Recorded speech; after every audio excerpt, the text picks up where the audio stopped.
बहू की बंदिशें। आसी आज बहुत गुस्से में थी और होती भी क्यों ना, उसे लगता था मोहल्ले की सभी बहुओं में सबसे ज्यादा दुखी वही है। शाम को जब अभिषेक आसी के पति घर आए तो आसी का सारा गुस्सा उन पर निकला। आसी ने कहा, सारे घर का काम मुझे ही करना पड़ता है। अब सामने वाले पड़ोसी शर्मा अंकल की बहू को देखो, वो तो कभी नहीं निकलती बाहर, उसे तो कभी भी बाहर जाते हुए नहीं देखा है। और एक मैं जो दिन भर घर के कामों में स्कूटी लेकर बाजारों में घूमती रहती हूँ और आकर फिर घर का काम करो, खाना बनाओ और तो और बच्चों की सारी जिम्मेदारी भी ऊपर से है। आपसे तो इतना भी नहीं होता कि बच्चों की स्कूल की डायरी भी चेक कर ले, वह भी मुझे ही करनी है। आशी गुस्से में सारी बातें अभिषेक को बोले जा रही थी और अभिषेक चुपचाप खड़े हुए चेहरे पर थोड़ी सी मुस्कान लिए उसे हाव भाव से दे रहे थे। अभिषेक के मजाक हाव भाव देखकर आशी और नाराज हो गई और चिल्लाते हुए बोली, सही है, आपको यहाँ मैं जल रही हूँ और आप मेरे मजे लेकर हंस रहे हो। तब अभिषेक ने हंसते हुए कहा, यार आशी, अब तुम्हारी इन बेकार की बातों पर हंसी नहीं तो क्या सीरियस हूँ। तुम अपनी तुलना शर्मा अंकल की बहू से कर रही हो।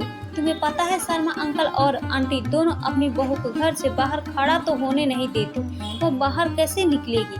तुम तो शुक्र करो तुम्हारे ऊपर ऐसी कोई बंदिश नहीं है, तुम चाहे जहाँ जाओ और तुम्हारा मन करे वो पहनो, फिर भी तुम संतुष्ट नहीं हो। तब आशी ने कहा, यह भी कोई जिंदगी है मेरी, सारे दिन लगे रहो बाजार में।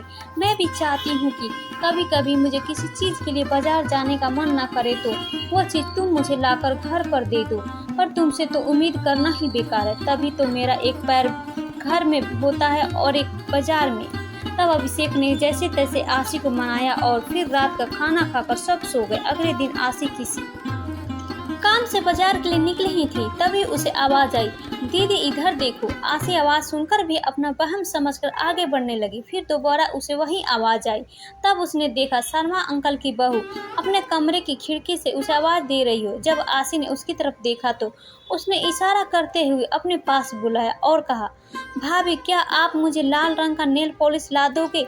मैंने अपने पति से कहा था, पर उनके पास समय की कमी होने की वजह से उन्होंने मुझे टाल दिया था, कहा कभी और बाद में ला दूंगा। तब आशी ने कहा, अरे तो ऐसा करो, तुम चलो ना मेरे साथ, तुम बाजार भी घूम आओगे और तुम्हें भी जो भी सामान चाहिए वो ले लेना और साथ में हम दोनों गोलगप्पे भी खाएंगे। इतना सुनते ही शर्मा अंकल की बहू की आंखों में आंसू आ गए और बोली, दीदी मेरी किस्मत आपकी जैसी नहीं है, मैं अपनी पसंद से कुछ नहीं खरीद सकती हूँ, जो भी कुछ घर वाले अपनी पसंद से लाकर देते हैं वही पहन लेती हूँ। मैं बहू न हूँ ना, तो यह लोग मुझे कहते हैं बहू तुम चार दीवारी में ही रहो तभी हमारे घर की शोभा है। आज के जमाने में भी मेरी सास मुझे घर से बाहर जाने नहीं देती है और ना ही पड़ोस में किसी से बात करने देती है। तभी पीछे से आवाज आई, बहू, और वह अपनी अधूरी बातों को बिना पूरा करे ही अंदर चली गई। और उसके अंदर जाने के बाद आशी यह सोचने पर मजबूर हो गई कि किस्मत किसकी खराब निकली,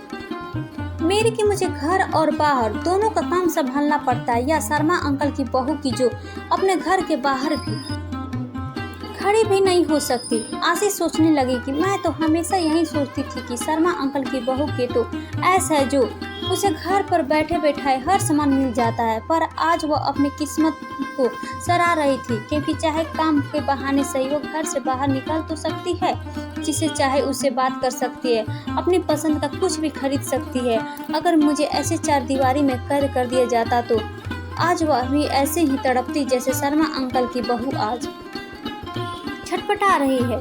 आज आशी को समझ आ गया था कि जैसा हमें दूर से दिखाई देता है सच्चाई में अक्सर ऐसा होता नहीं है। इसलिए दोस्तों, हमें जो भी मिला है हमें उसमें संतुष्ट रहना चाहिए, क्योंकि भगवान ने हमें हमारे हिसाब से सबसे बेहतर दिया है।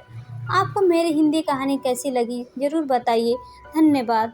चैनल को लाइक, सब्सक्राइब, शेयर करना ना भूले दोस्तों। फिर मिलते हैं नई कहानी के साथ। Bye bye.